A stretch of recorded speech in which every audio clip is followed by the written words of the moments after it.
السلام عليكم ورحمة الله وبركاته. آخر فيديو احنا عملناه كان تشغيل الجهاز وإصلاح مشاكل الجهاز نفسه بتاع العميل. تمام، الجهاز نفسه لحد ما خلصنا البروسيسور والرامات والتنظيف وكل شيء. تعال اختصر لك. واقفين على الإقلاع والبوت، وكان عندنا البوت هنا بايظ بتاع العميل أو الويندوز بايظ، فعايزين نشغل الجهاز. طيب العميل في عنده داتا على السي، عايزين ننقل الداتا. تمام، هنقل لك الداتا وفي نفس الوقت هشرح لك شرح مبدئي للواجهة كاملة بتاعة أسطوانة الصيانة الإصدار السادس. تمام، أول شيء ركبت الفلاشة بتاعتي في منفذ يو اس بي 2 مش 3 أهي. وبعد كده بشغل الجهاز، زرار الباور أهو. اللي أنا بقوله ده ينفع معاك على اتش بي، على ديل، على كل شيء. لو جهازك اتش بي اضغط اف 9، جهازك ديل اضغط اف 12. تمام كده، كذا مرة كده ورا بعضها كده هيفتح معايا بالشكل ده. وبعد انا ما ضغطت اف 12 هيجيب لي القايمه اللي انت شايفها دي. يلا يا حلوه اهي. بيقول لي انت عايز تدخل بوت ام بي ار ولا جي بي تي. يو اي اف اي يعني جي بي تي، ليجاسي يعني ام بي ار. انزل على يو اس بي هنا كده اهي. يو اس بي دي بتبقى شامله جميع انواع الفلاشات. اليو اس بي يعني انتر. بيفتح معايا زي ما سيادتك كده شايف دلوقتي اهي. تمام، دول 3 ميني ويندوز، 3 ميني ويندوز، والخيار الاخير ده فيه 46 ويندوز 7 مجموعه كامله، هوم وبروفيشنال والتيميت وانتربرايز مش عارف ايه كامله، 8.1 كامله، 10 كامله، هوم وبرو ومش عارف وانتربرايز وايا كان، 11 نفس القصه، كلهم كاملين بتحديثات شهر 4 اللي فات، نازله من تيم او اس ايزو كامل بيور على ابوه. انا ما عدلتش فيه، سايبه اصلي بيور. تمام، لو ده مش عاجبك هتحمل النسخه اللايت من اسطوانه الصيانه وتحط فيها الويندوز اللي انت عايزه، واشرح لك كل الكلام ده ازاي. تعال نخش في المفيد. هندخل يا حبيبنا على ميني ويندوز 11. الميني ويندوز 11 ده انجليزي، انا عامله انجليزي. كاتب لك هنا ان المستحسن بتاعه رامات 2 جيجا، ده اقل حاجه يعني في الطبيعه، اقل شيء. رامات 4 8 6 12 60 ايا كان، اختار اول خيار هنا براحتك. الميني ويندوز ال 11 اللي تحته ده ميني ويندوز 10 عربي. ميني ويندوز 10 عربي بناء على الناس اللي طلبت العربي. طبعا ام بي ار ليجاسي ام بي ار. تالت ميني ويندوز ده زين. تالت ميني ويندوز ده انا يا دوبك معدل بس فيه حاجات بسيطه مش اكتر، يعني هو مش بتاعي اساسا. تمام، الاتنين اللي في الاول هما بس اللي بتوعي. التالت ده انا عامله يعني للظروف مش اكتر، ان مثلا لو في حاجه وقفت معاك ده يلحقك. تمام، ده احترافي احسن مني انا كمان، يعني انا ما اجيش جنبه حاجه. المهم يعني خلينا في المفيد. والاخير احنا قلنا فيه 46 من ويندوز. تعالى بقى نخش على اول واحد فيهم ونكمل. نضغط انتر كده هو بيفتح معايا. في الشويه اللي هو بيفتح فيهم احاول ادي لك اي معلومات مفيده.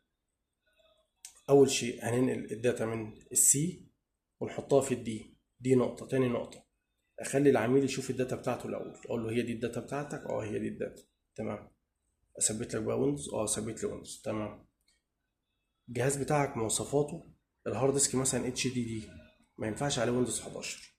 امال ينفع ايه يا باشمهندس؟ يعني هنزل لك عليه ويندوز 10 بس هيبقى تقيل برضه. ايه رايك انزل لك 8.1؟ لا رخم، انا ما بستحملهوش. طب انزل لك 7 64؟ لا يا عم انا عايز خلاص هنزل لك 10 بس هتصبر عليه في بدايه التشغيل. بدايه التشغيل فقط هيبقى تقيل معاك. طيب الكلام ده لو هارد ديسك اتش دي دي. تمام كده. طيب في الحاله دي تثبت ايه لو الهارد ديسك اتش دي دي؟ اثبت 10 ال تي اس سي اصدار 2019. تمام، هي طبعا خلاص قربت تفتح اهي. طيب لو جهاز عالي يبقى 11 على طول، و11 برو. 11 برو او انتربرايز بيفتح معانا اهوت هنا كده. ويلكم مستر فيروس يا برنسو. تمام، يلا يا حلو. التوصيف والتعريفات، اسطوانة التعريفات ظهرت اوتوماتيك معاك.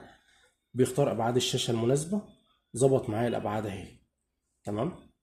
طيب اول حاجه لو الشاشه ما ظبطتش الابعاد بتاعتها، لان انا ظابطها انها تشتغل معاك على ال 1024 وعلى الفول اتش دي 1920 على 1080. تمام، تعال هندخل هنا كده. لو ما ظبطتش معايا وجاب لي مثلا شاشه صغيره كده او ايا كان، اضغط هنا كده كليك يمين، ريفرش اكسبلورر هنا كده اهو. ظبط لي الابعاد كلها تاني من اول وجديد. ما ظبطتش الابعاد مثلا يعني، اضغط على راح فين الاوتو ديسبلاي اهو. كده، واسيبه هنا بيختار هو الابعاد اوتوماتيك، او انا اختار بنفسي واضغط له اوكي، ظبط لي هو الابعاد المناسبه للجهاز بتاعي. تمام. طيب عايزين بقى ايه، ندخل ننقل الداتا بتاعت العميل. ادخل هنا كده على ماي كمبيوتر هنا اهي، بعد كده السي هنا كده، وبعد كده يوزر، ما تنساش يوزر اهي، وهنا اليوزرات بتاعت العميل. العميل ممكن يكون اسمه علي، هتلاقي اسمه علي، احمد مصطفى، ايا كان، خش في المفيد.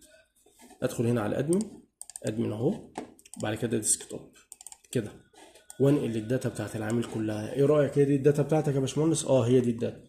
اخدها قط وادخل هنا كده في الدي واروح رامي الداتا هنا. خلي بالك الداتا بتاعت العميل مش بتكون ديسكتوب فقط، بتكون داونلود، يعني الثلاث فولدرات دول كده مع بعض، الديسكتوب والداونلود والديكومنتس.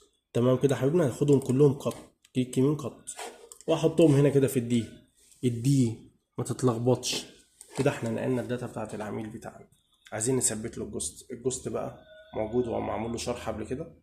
التثبيت لو جي بي تي معمول له شرح قبل كده، ايا كان. انا هشرح لك دلوقتي الواجهه كامله بتاعت الميني ويندوز، وفيما بعد ناخدهم برنامج بالتفصيل عشان تبقى معلم، تعرف تعمل اللي انت عايزه كله. مبدئيا انا عايز اعرف مواصفات الجهاز بتاعي ده ايه ظروفه. لو تلاحظ هنا ان في مجموعه هنا اللي على الجنب دي، لو احنا بصينا لها بس كده هتلاقي ان مكتوب هنا، سيبك من اسمي وبياناتي، بوت مود ليجاسي ام بي ار. كده انا عرفت ان انا لو هثبت ويندوز هثبته ام بي ار، لان الجهاز داخل معايا ام بي ار مش جي بي تي. دي نقطه. هنا انتل ده المعالج بتاعي، كور اي 7 جيل تالت، سي بي يو 3.4 جيجا هرتز. تمام كده، دي السرعه بتاعت المعالج بتاعي. وهنا ده مؤشرات توصيفيه كده للمعالج والاستهلاكات بتاعت الجهاز، سيبك منها. طيب هنا المذر بورد نفسها ديل، والموديل نفسه هنا تحتها كده اوبتبليكس مثلا 9010، والاي دي بتاعها. الميموري اللي هو الرام، انا عندي هنا الرام 15 و89 يعني 16 جيجا رام، ظاهر معايا هنا ان هو واخد 1 جيجا و600. تمام كده.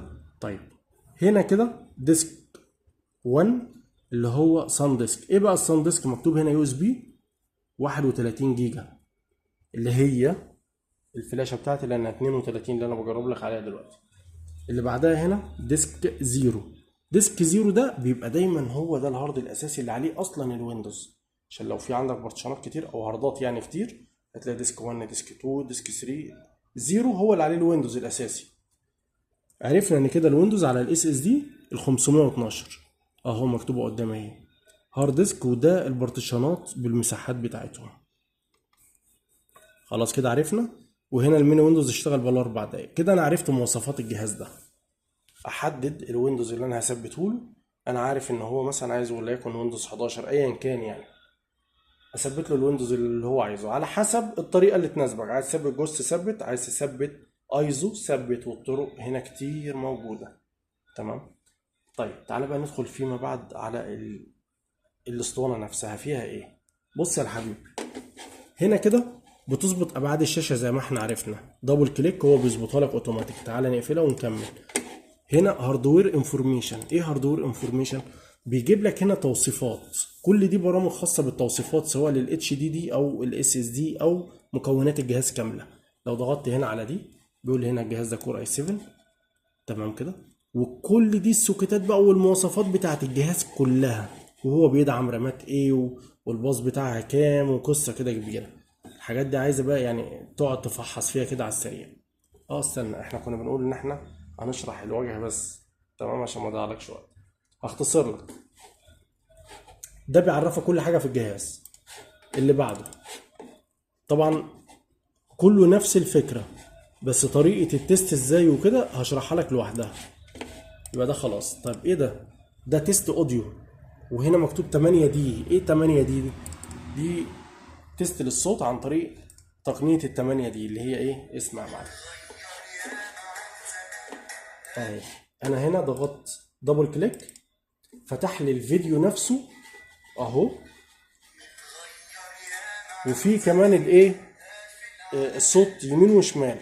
عشان كده انا عملتها لك 8 دي. تمام. تسمع صوت يمين وشمال في السماعات. خلاص سيبك من المعلم ده، تعالى نخش على اللي بعده. اقفل دي، ادخل هنا، في هنا تيست ساوند. ايه تيست ساوند؟ ده تيست بس للصوت شمال ويمين، واخد بالك؟ يعني بحيث ان هو مثلا ايه، هي كده فيها سماعه واحده بس الصوت اتكتم اهو، الرايت مش شغال، الليفت بس هو اللي شغال. يبقى انا عرفت كده. اصبر بقى يا عم الحاج. عرفت ان الجهاز ده فيه سماعه واحده بس مش اتنين. اي جهاز بيبقى فيه سماعتين، الا الاجهزه التعبانه بيبقى فيها سماعه واحده تشتغل معاك لكل سبيكر وبتاع. كده عرفنا التيست بتاع السماعتين. خلي بالك من دي، اللابتوب بيبقى فيه اتنين مش واحده، فتلاقي واحده في اليمين واحده في الشمال، فالنقطه دي مهمه. طيب اطلع لي منها خالص. وغير كده يا عم، انت بتتست اغاني ليه؟ ما تست القران، احنا مسلمين وبتاع. تعال، في هنا قران اهو، واخد لي بالك؟ هتدوس عليها، هيشتغل معاك مين بقى؟ الشيخ مين؟ اسلام صبحي، حبيبي اسلام صبحي. هنضغط هنا كده، هتلاقي ان هي اصلا ده مقطع ساعتين كامل، اللي هو ايه؟ سورة البقرة، للناس الحلوة اللي بتحب تسمع قرآن، وخصوصا الشيوخ والتست والبتاع. طيب انا كنت ممكن اخليها لك تشتغل في الاساس الساعتين حتة واحدة، بس انت لو دخلت التست صوت وبتاع هتشغل لي اغاني على القرآن وهو شغال، ما ينفعش. عشان كده انا خليتها لك مستقلة بنفسها. وفي البداية صلى على محمد بس عشان نلم الليلة بدري بدري. تمام، تعال نخش على اللي بعده. اقفل لي كده التست كده، احنا تستنا الصوت خلاص. الفولدر ده فيه برامج كتير قوي، يعني فيه قصص هنا كتيرة قوي قوي قوي، بس انا ما رضيتش املى لك سطح المكتب، فاهمني؟ فسيبك منها، مش وقتها. عندك هنا ده متصفح جوجل كروم. تمام. اذا ضغطت عليه هيفتح معاك بورتابل، ويجيب لك بقى الفيسبوك واليوتيوب وتويتر ونتفليكس وهريه كبيره هنا. خش على اللي انت عايز تخش عليه، انت حر، والنت شغال معاك والدنيا جميله. طيب نطلع منه. هنا في ان ديسك. طبعا انا اصلا فاصل الكابل، فاصل كابل النت، بس انا لو خدنا كابل النت كده وركبته لك هنا، على فكره الواي فاي فيه شغال زي الفل حتى على اللاب بتاعي، وانا اللاب بتاعي جيل 13، واخد بالك؟ فعالي، هيدعم معاك كل حاجه باذن الله، ام 2 كله. المهم، هو كده خد اي دي اهو. تمام، وهيشتغل معاك والدنيا تبقى زي الفل معاك اه. خلاص كده اشتغل والدنيا جميله، وجاب لك العلامه الخضراء. لو عندك اي مشكله وقلت لك افتح لي ان ديسك، تفتح لي البرنامج ده وتقول لي الرقم كذا، ادخل اظبط لك اللي انت عايزه، ومجانا وبالحب لله مش اكتر. طيب ايه ده؟ ده برنامج الهارد ديسك اسينشنال. ده احنا بندوس عليه مرتين بس علشان يطلع لي حاله الهيلث زي ما انت شايف كده. اوبا، الهيلث هنا والجوده والكواليتي والروح والحياه بتاعته اللي هي صحته. تمام، 100% فوق وتحت. لو اقل من كده بقى الهارد تعبان. نبدا بقى نشوف اللي مكتوب هنا عندي هنا تحت.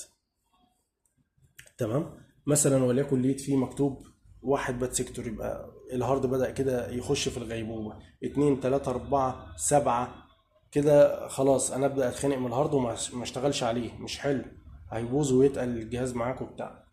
وحاول انقل الداتا بتاعتك يا باشمهندس قبل ما الهارد ده يودع، لان هو في حياته ايه، بدأ يودع كده. بيجيب لك هنا هاردك. انا مش عايز اشرح لك كل حاجه في البرنامج، المهم ده بيعرفك حاله الايه، الهارد ديسك بتاعك. اطلع منه من هنا كده. هنا كده ده برنامج بيعمل لك تقسيم للبارتيشنات والهارد ديسك. تمام، برنامج محترم واحترافي جدا، بس مش وقت الشرح دلوقتي. ده نفس القصه، ده بيعمل باك اب زي الاكرونس كده والايه والنورتون جوست والكلام ده. تمام، وشغال معاك اهوت وزي الفل، واصدار حديث على فكره، مفيش اصدارات قديمه خالص في الايه، في الميني ويندوز ده. هنا تعمل نيو باك اب او استرجاع للباك اب ومزامنه وكلون يعني تشيل من الويندوز من هارد ديسك لهارد ديسك تاني. تمام، بس ده الطريقه هنا فيه صعبه شويه، في طرق كتير اسهل هشرحها لك بعدين. اقفل ده خالص كده. هتيجي بعد كده يا الحبيب البرنامج ده بيعمل لك حقن وتجديد للبوت. المشكله اللي كانت في الاول بتاعه العميل ان الويندوز ممكن ما يشتغلش، تقدر تحلها بالبرنامج ده، هشرحها لك في وقتها برضو مش دلوقتي. في عندك هنا كده البرنامج ده من اكفأ البرامج طبعا. هيفتح معانا دلوقتي اهو ديسك جينيرز. تمام، من اكفأ البرامج كتقسيم واسترجاع داتا الاتنين في واحد. تمام، يطلع لي منه بقى كده. عندك هنا الاسوس بارتيشن، دبل كليك زي كده هيفتح معاك. بس انا عن نفسي ما بحبش اسوس في التقسيم، انا بستخدم ميني تولز بارتيشن ويزارد. تمام، هيفتح معايا بالشكل ده، وبيقول لك ان اصلا مفيش هارد ديسك هو شايفه ماستر، واخد بالك. فبنقول له اوكي، وبنبدا بقى ان احنا ايه، نختار احنا هنعمل فيه ايه بالظبط. هل هنحول من ام بي ار لجي بي تي، هل يعني ايا كان اللي انت عايزه، تحول من بيزك لديناميك. البرنامج ده يعتبر اشهر برنامج انا شفت فيه النقطه دي، واخد لي بالك، لان البرنامج ده جامد يعني، انا بحبه بمرض الله، بس مش في التقسيم. المهم عندي هنا تحت اسوس داتا ريكفري، ده احسن برنامج ترجع بيه داتا في العالم من على الميني ويندوز. من على الميني ويندوز، لو من على الجهاز الحقيقي لا، دي ليه قصه تاني. بعد ما بفتحه بيقول لي هنا في بارتيشنات، عندك ده اليو اس بي، وده بارتيشن الواي، وده السي، واخد لي بالك، وده الدي. الداتا اتحذفت من السي، اضغط هنا واعمل له ريكفر او سيرش من هنا كده. كارت ميموري، اختار كارت الميموري كده واقول له سكان، اطلع من ده اوكي. طيب ايه اللي هنا؟ ده المقرايه. المقرايه من ريفلكت، ده حاجه توب التوب، برنامج محترم، لكن انا ما بحبش استخدمه. هنا كده البرنامج ده بيعمل لك برضو نفس القصه، انك تعمل باك اب، تاخد باك اب من الويندوز. عشان اشرحها لك برضو، تاخد نسخه من الويندوز بتاعك تحفظها وترجعها فيما بعد. تعالى نقفلها كده اهي. عندك بقى هنا الجاحد بقى، الاكرونس هنا في اصدار 25 وفي اصدار 22. انا عن نفسي بستخدم ال 25. ليه؟ لان انت لو واخد اكرونس او نسخه باك اب واخدها بالاكرونس 22 وجيت ترجعها بال 25 ما ينفعش. خدت بال 25 وجيت ترجعها بال 22 ما ينفعش. فانا حاطط لك الاثنين عشان لو ده ما ظبطش ده يظبط. خدت بالك من النقطه دي؟ تمام. ادخل هنا، عندك بارتيشن ويزرد الاصدار 12 و9 اخر اصدار. تمام، هيفتح معانا زي ما انت شايف بالشكل ده كده. ادي السي عندي اهي، وادي الدي والبارتيشنات بتاعتي. ده الهارد الاس اس دي 500 ودي الفلاشه. الشغل كله بيبقى دايما من هنا، سيبك من ان انت تقف هنا فوق وتزود نفسك. طيب نطلع منه. بالمناسبه البرنامج ده احسن واكفأ برنامج في العالم تقسيم، وفي برضه خاصيه ريكفر للبارتيشن اللي اتحذف، لو البارتيشنات اتحذفت يرجعها لك تاني بالداتا اللي جواها. تمام، وياخد لك ويندوز برضه من نفس الهارد ده، يحطه لك على الهارد التاني من غير ما تقعد تقسم ولا تعمل ولا تهري. برنامج كفاءة انا بعتمد عليه 300%. طيب ده النورتون جوست. النورتون جوست ناس كتير قوي بتيجي تشغله ما يشتغلش معاها، وخصوصا بعد ما تختار الجوست بتاعك. ليه؟ اصدارات، ده اكفأ واحسن اصدار فيهم. تمام، مع العلم انا حاطط لك يمكن 3 اصدارات تاني غير ده، اللي هو 22 و24 و25 وهكذا. اهو هنا بيقول لك نورتون جوست، اضغط واحد. نورتون جوست اللي هو ياخد الايمج بدون ما يقطعها 2. نورتون جوست اللي هو الاكسبلورر اللي بتصفح الجوستات 3. 4 خروج. فبقول له مثلا وليكن 1 هنا كده، وبعد كده انتر، بيفتح معايا زي كده. فتح معايا بالشكل اللي انت شايفه ده. اطلع بقى من هنا كده اهو، عشان احنا هنشرح الحاجات ديت بعد كده بالتفصيل الممل، فمش وقتها دلوقتي. المهم ده ال1 كي ده بيعمل لك الجوست، بياخد الجوست اوتوماتيك ويحطه لك على الدي على السي. تمام، اوتوماتيك، وبرضه هشرحها لك فيما بعد. عندك هنا طبعا القرآن خلاص احنا عرفناه. وهنا في سطب ويندوز او اس. ايه بقى سطب ويندوز او اس؟ 6 برامج بيثبتوا لك الويندوز بكذا طريقه، منهم الطريقه الاحترافيه اللي انا عملتها قبل كده، شرحنا لها فيديوهين وانتم ما شفتوش، بشوفهم هيعجبوك. المهم اختار من هنا، ده التثبيت العادي خالص، وده اللي بيعمل الطريقه الاحترافيه، وكل دول نفس القصه عامه. تمام، طبعا مش وقت الشرح دلوقتي. وده ويندوز انستولر، ده اللي هو نفس الفكره بتاعت اخونا المحترف جدا سعيد اللي هو بتاع انختك. تمام، نفس الفكره، بس طبعا يعني ده فيه ويندوزات كتير. سعيد عامل الصح. المهم خلينا في المفيد. نطلع من هنا او نختار بقى الويندوزات وبتاع. طبعا الشرح ده هيبقى فيما بعد، مش وقته دلوقتي. كده انا يعتبر شرحت لك الميني ويندوز ال11. تعال نخش على ال10 وننجز في الوقت. بالمناسبه الاثنين دول يكسروا لك الباسورد بتاع الويندوز زي كده. بقول له اوبن، بيجيب لي هنا اليوزرات، اختار اليوزر اللي عليه باسورد واقول له انلوك او شينج باسورد. هل انت اصلا شايف ولا لا؟ شايف كويس. او شينج باسورد كده، واخلي الباسورد هنا فاضي واقول له اوكي، مش لازم اكتب له باسوردات، واخد بالك، ويحذف لك الباسورد بتاع الويندوز باسهل طريقه. طب في اسهل منه؟ اللي جنبه.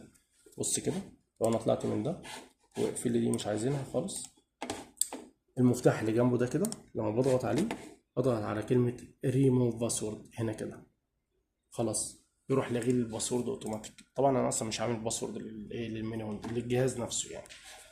طيب خلصنا هنا كده. في برامج تاني في الفولدر 30 40 برنامج تاني اكتشفهم انت مع نفسك. طيب ايه تاني عايزين نعمله؟ تعال نخش على المين ويندوز 10 على السريع عشان الوقت اتاخر اصلا. ادي ريستارت اهي، تمام. وهنضغط على F12 لان احنا زي ما قلنا احنا جهازنا ديل. لو جهازك اتش بي اضغط F9، تمام كده. وهقول له ادي ال F12 اهي. الرساله دي بالمناسبه عشان الجمبر اللي موجود في البورد انا شلته او زلته يعني، شلته، تمام. هندخل وليكن ادي اليو اس بي بتاعنا اهو. شلته ليه بقى؟ لان كان عليه باسورد يا معلم. البوردة نفسها كان عليها باسورد، فبتشيل الجمبر علشان يلغي لك الباسورد بتاع الويندوز بتاع البايوس، تمام. والنقطة دي احنا شرحناها على التليجرام، تعالى نخش له فيه. من ويندوز 10 عربي 512 رامات. تعالى نخش انتر كده، هيفتح معانا هو، بس ده هيفتح معايا اسرع لان هو ايه، مش واخد استهلاك كتير من الرامات والكلام ده.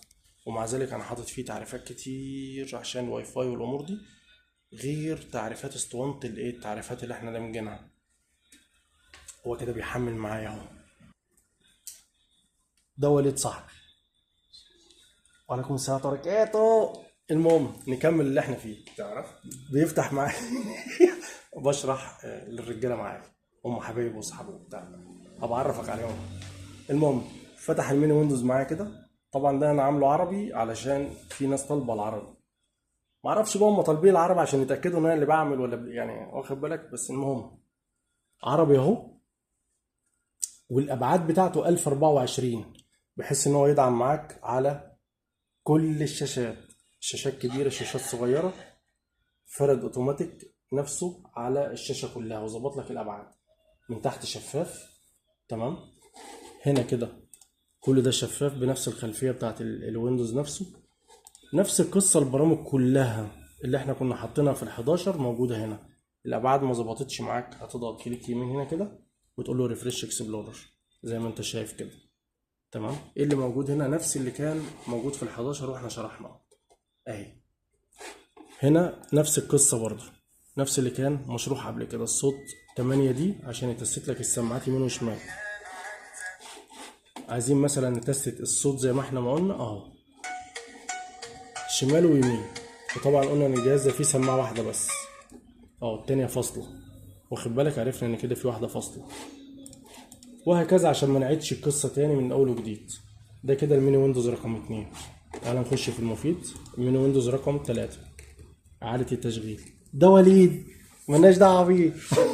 اصل ممكن التليفون يفصل او إعادة النت التشغيل يقطع لا وانت مش مرتب واخد على بالك. وضعه. التصوير ملوش علاقه بالنت، لان انا اصلا عامل وضع طيران عشان محدش يرن ولا يبعت. F12 تمام يا باشا. وريني يا وهندخل. باشا وانت بتدوس. ما هو انا دوست عليه وهم شافوه، ده حفظوها يجي 30 مره. F12 تمام. وبعد كده اختار تالت ميني ويندوز. ما ترخمش، هروح ابوظ لك الشغل بتاعكم موسى. المهم ندخل على اليو اس بي اهو، تمام. وبعد كده هدخل على اخر ميني ويندوز اللي هو رقم 3، انتر. وزي ما قلت لك للامانه ما تنساش تالت واحد ده مش انا اللي عامله، ده اجنبي زين، تمام. فلبيني هو او باين ايا كان، فيتنامي. هيفتح معانا بالشكل ده. وده انا عامله للطوارئ بحيث لو الاتنين بتوعهم ما ظبطوش يبقى احنا استخدمنا بتاع الراجل التالت ده.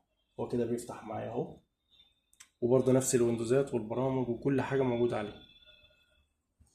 بيفتح معايا اهو.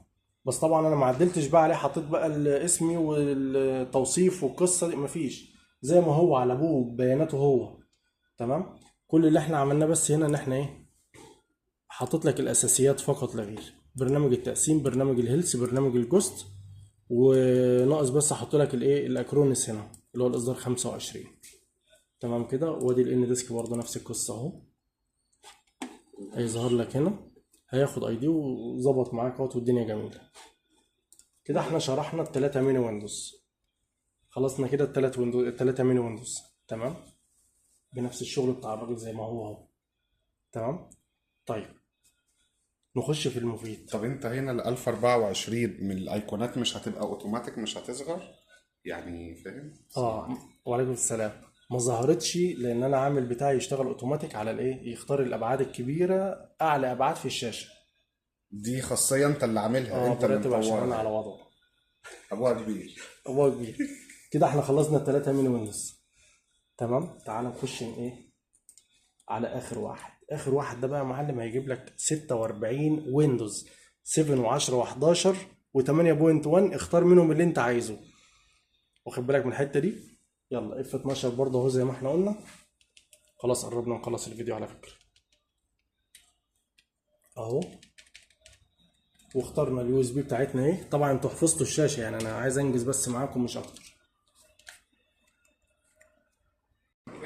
كده دخلنا على اخر خيار اهو، تثبيت الويندوزات 7 8.1 10 11 ام بي ار ليجاسي تمام. لو انت داخل على الجي بي تي هيجيب لك جي بي تي عشان تبقى عارف. المهم انتر، بيفتح كده معايا وبيفرد نفسه على الرامات لحد ما هيجيب لي ال 47 ويندوز او 46 ويندوز، اختار منهم اللي انا عايزه تمام. اعمل لك ايقاف مؤقت عشان ننجز لان الوقت ثانيه. هو كده البرنس خلاص اخر حته اهي، الحته البسيطه دي فتح بيحمل بشكل ويندوز 11. لان زي ما قلت لك هي اصلا المجموعه حديثه مش قديمه يعني، كلها اخر تحديثات تاريخ شهر 4 اللي فات، احنا اصلا في شهر 5 على ما اعتقد. المهم كده، واختار الويندوز اللي انا عايزه، اللغه اللي انا عايزها والوقت والتاريخ ولغه الكيبورد نفسه. نيكست انستول. هيبدا بقى يجيب لي الاتفاقيه ويجيب لي ان انت عايز تثبت بيور ولا عايز تعمل تعديل على الويندوز اللي موجود على الجهاز، بس طبعا دي قصه تاني. شوف يا حبيبنا، جيب لك بقى هنا ال 46 ويندوز اهو وكلهم 64. اس 7 باصداراته، ال 8 باصداراته، ال 10 من اول الهوم والبرو والانتربرايز والال او تي اهو تمام باصداراتها كلها المجموعه كامله.